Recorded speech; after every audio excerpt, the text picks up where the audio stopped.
you supporting RFK and now you are supporting Donald Trump? Where does that put you on this election? I support Kennedy all the way, and if that means, I'm happy that there's unity right now. I think that, what's happening on the left, if anybody can really examine that, unity is a four-letter word right now, and so is freedom. And it's not on the right side of things right now. I don't think Trump is a lifelong politician, and neither was Kennedy. And I think that's the change we need. You have Ben Stiller talking about change. The change has been happening for 4 years. What is he going to change? I mean, we're here. We do need a change. And these two men are older men who really don't feel like doing this, I don't believe. And they, they're not playing politics here, which is why so many people are angry. They camouflage everything on the left. All right, guys, so we got to talk about Sopranos star Drea de Matteo, who is speaking out against her colleagues in Hollywood that are supporting Kamala Harris in the Democrat Party. Now, what is the reason why Miss Drea de Matteo is speaking out, despite the fact that she defines herself as super liberal? Well, the reason why is because she believes that the Democrat Party is not the Democrat Party of old, of liberalism, like actual liberalism in regards to the true definition of liberalism. No. The Democrat Party is the party of authoritarianism. And Hollywood, through their support of the Democrat Party, is supporting authoritarianism, right? They're not supporting old school liberalism or even classical liberalism. No, they are supporting far left authoritarianism that is antithetical to our basic freedoms and rights in this country, right? And she was a supporter of RFK until he dropped out of the race to support Trump. And it sounds to me like she's probably going to get on board with the Trump train because RFK is on board with the Trump train. And all of this makes sense because, as you guys know, RFK is an old school liberal, okay? And he feels as if his values have been abandoned by the Democrat Party, and that is why he is now joined up with Trump, okay? He's basically become MAGA. With that being said, that's why I think this conversation is interesting, okay? And she's going to speak out against some of these Hollywood celebrities. She's calling them out by name. And I think this conversation really highlights what I've been telling you guys about how the current political parties are evolving, right? Ideologically, things are changing, okay? You're seeing a lot of these old school liberals now coming over to the Republican Party, okay? They are coming over to conservatism because of how insane the left has become. And I think she's one of these individuals. And it's pretty fascinating to see somebody like her come out and to talk about her thought process when it comes to politics, while at the same time calling out Hollywood for not adhering to those old school liberal values that used to be a cornerstone of Hollywood. So without further ado, let's go ahead and get into it. Welcome back. A Sopranos star has a hot take on politics in Hollywood. She says that celebrities are terrified to speak out against the left. Joining us now is Sopranos star and ultra-free apparel founder, Drea de Matteo. Great to have you on with us today. Thanks. You have spoken up as a conservative woman. You speak up, and even despite the fact that, they come after you to a certain extent, a lot of people in Hollywood, like the George Clooney's of the world, they do have power, but other people have kind of shrunken back, not wanting to be vocal. Talk to me a little bit about what the climate is like right now. Yeah, I mean, first of all, I'm still a super liberal. So I feel like it's time for us all to come together. But a lot of people on the left are afraid because that voice is... But listen, I mean, George Clooney, Meryl Streep, all of these huge celebrities endorsing war, supporting Dick Cheney's. And I don't understand the inversion and how people have flipped unless they're under the gun, so to speak, or that they really understand what's going on. I find it hard to believe that people like George Clooney or Meryl Streep don't actually know what's going on. And maybe... Well, I think they do know what's going on. I think what's happening is that the Democrats have basically made Trump public enemy number one, right? And nothing else matters, okay? Values don't matter. Principles don't matter. None of these things actually matter more so than stopping Trump. So it doesn't matter what the Democrats support. The main goal is to stop Trump, so they can just support whatever, right? Even if it's not a foundational principle or value of liberalism, right? Or what liberals or the left used to stand for, like, again, being anti-war, right? They don't care anymore about being anti-war because they think that Trump is the person that they're at war with, right? And their main thing is that they got to stop him. Okay, so again, you see this kind of showing up here when the left, when these so-called journalists, the propagandists, the Democrats, when they're in the media and they're talking, they're saying, well, why is it important to understand what Kamala Harris believes or to have her clearly articulate her policies or her positions, right? It shouldn't be important because we're facing Trump, right? Trump is the biggest threat. So whatever Kamala believes shouldn't be important. And I'm like, no. That's not correct, right? Because Trump is not the worst thing ever, right? He's not actually really Hitler, right? But that is the environment that has been created by Democrats, which is that it doesn't matter what they believe, right? It doesn't matter what they do, how corrupt they are. It can't be worse than Trump. And I think that is kind of what's happening here, where you see all these celebrities get on board with endorsing the Democrats, even though, again, the Democrats are far left authoritarians, right? They've essentially abandoned liberal values. The reason why you're seeing them get on board with the Democrats anyways is because they say, okay, well, that's better than Trump, right? And this is essentially where we're at. Trump derangement trumps everything, right? It literally clouds people's ability to think, right? They throw away all their values. They throw away all the things they claim they believe in because, hey, we got to stop Trump. And you saw this show up when it comes to the coup against Joe Biden, right? Democrats claim they believe in democracy so much, which we all know that's a lie, right? They've never actually really believed in democracy. They just overtly abandoned democracy within their own party because they had to stop Trump, right? So they overthrew Joe Biden, who wanted to keep running, right? They forced him out of the race and didn't allow anybody to vote on who would replace him. And they just replaced him with the person they believed had the best shot of beating Trump. And then she ran around for a month and a half straight without articulating any real policies or talking about anything she believes or explaining her flip-flops from the past because, according to them, it doesn't matter, right? None of that stuff matters, okay? The only thing that matters is beating Trump. So you will see Democrats abandon their values just to stop Trump. And I think that's kind of what's happening with Hollywood and why they're getting on board with a lot of this stuff. I think they're aware of it. They just don't care because, to them, Trump is public enemy number one. Maybe they should use their bank accounts to support what's happening in the world right now. Well, you've said they've just lost touch with what Americans care about. Has the gap widened over the years between Hollywood and what's happening in the rest of America?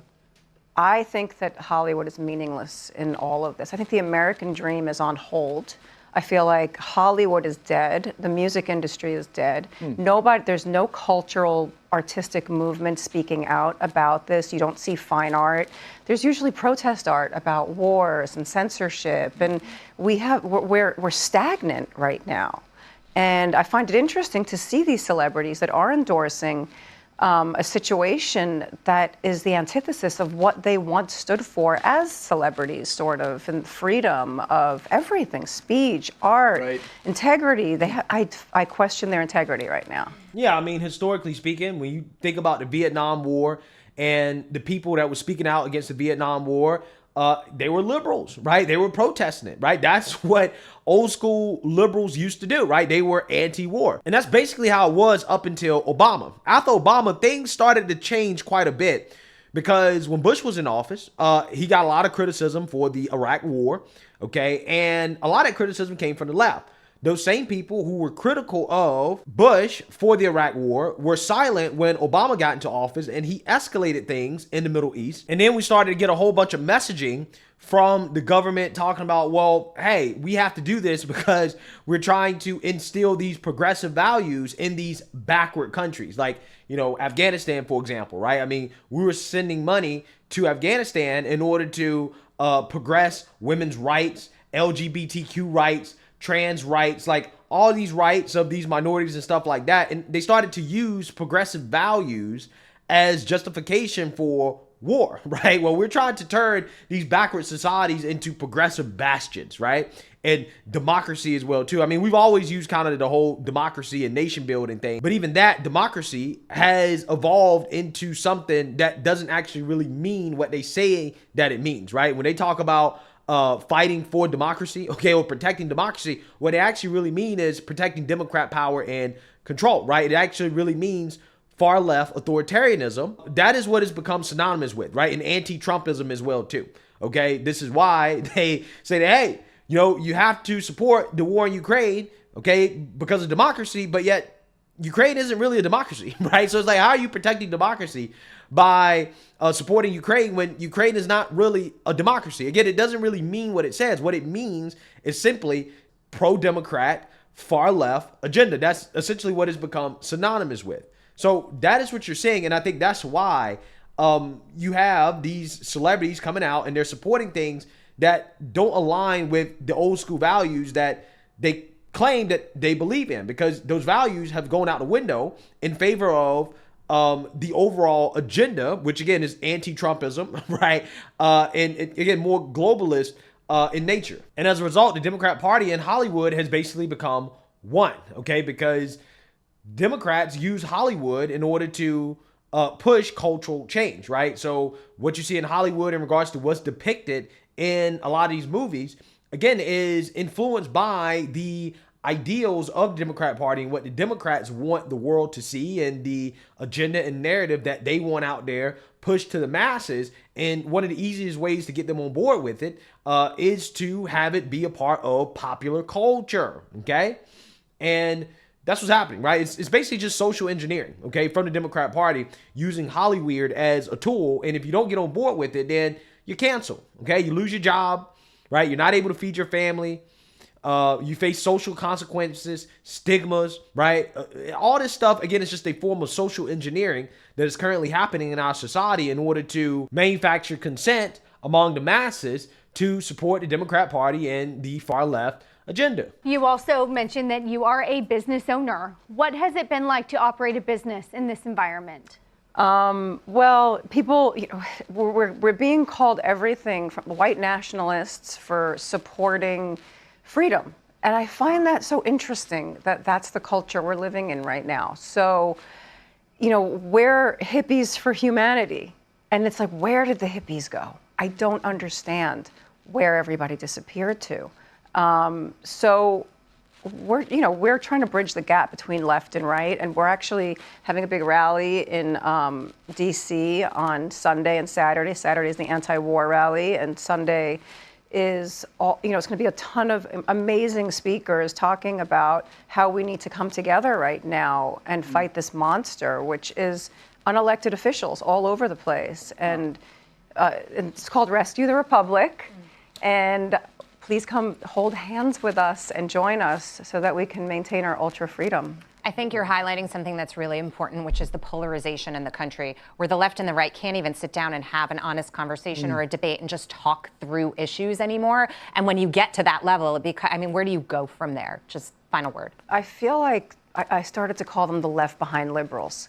I'm a liberal, and I can sit here with conservatives all day, and I was about to curse, and shoot The stuff. The stuff, yes. Yeah. Oh my God.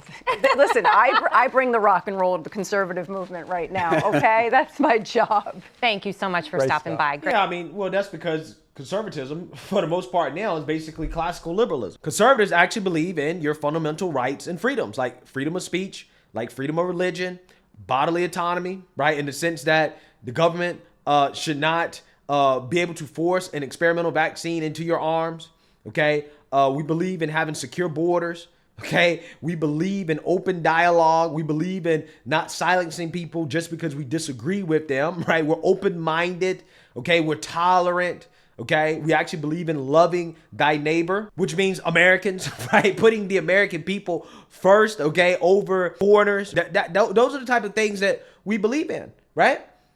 And the left, they don't believe in any of these things anymore, right? They don't believe in freedom of speech. They're very pro-warlike. They don't believe in law and order, okay? They don't believe in common sense, reality, any of these things, okay? And that has turned off a lot of people, and they now feel politically homeless. They feel politically homeless, and because of that, a lot of them are coming over and they're saying, okay, let me get a Republican Party a try. Let me give conservatism a try. And that's what's currently happening in our modern day politics. Now, my hope is that these liberals end up becoming more conservative, right? And not dragging conservatism more far left, right? That's what I don't want. That's the one thing that does bother me about, all these liberals coming into, the conservative movement is that, okay, well, hey, we believe in your fundamental rights and freedoms, but we don't believe in chaos, right? We believe in law and order, right? We want society to be orderly. We want to adhere to reality. Okay, so there's some things that we're just not going to get on board with. Like, for example, we believe in freedom, but we don't believe in freedom to the point where children should be able to undergo sex change operations and to expose themselves to drugs and chemicals that could potentially change them permanently into the future, something that they're going to regret when they become adults, right? We don't believe in that type of freedom, right? Although we do believe in freedom, we don't believe in that much freedom. But, you know, hey, we can find some common ground on things that make sense, right? And I think that is what is happening, right? And I'm hoping that is what happens, while at the same time, you know, we can maintain our identity as conservatives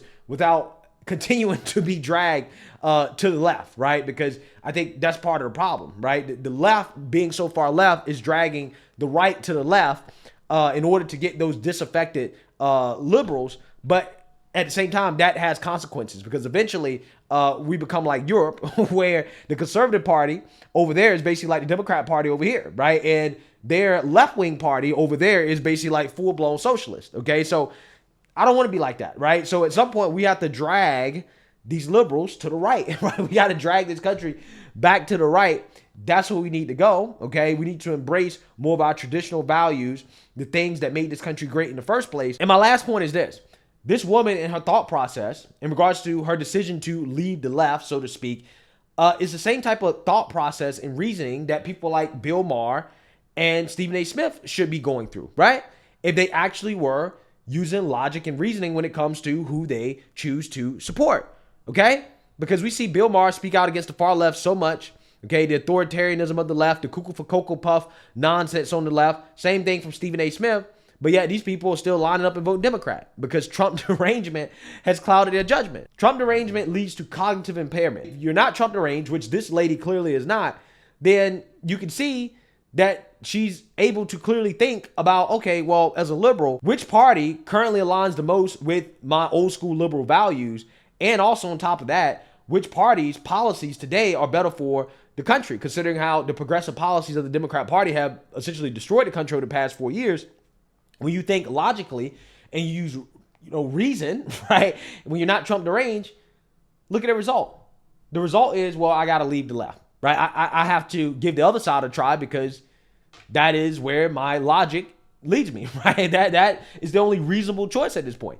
I just wish that all of the other so-called old school liberals would think this way. And I think that they would if they weren't so Trump deranged. And this is why they use Trump as public enemy number one, is because it allows Democrats to get away with the far left authoritarianism that has infected the party. So let me know what you guys think. Make sure you like, comment, and subscribe. Most importantly, share a Black conservative perspective. Peace.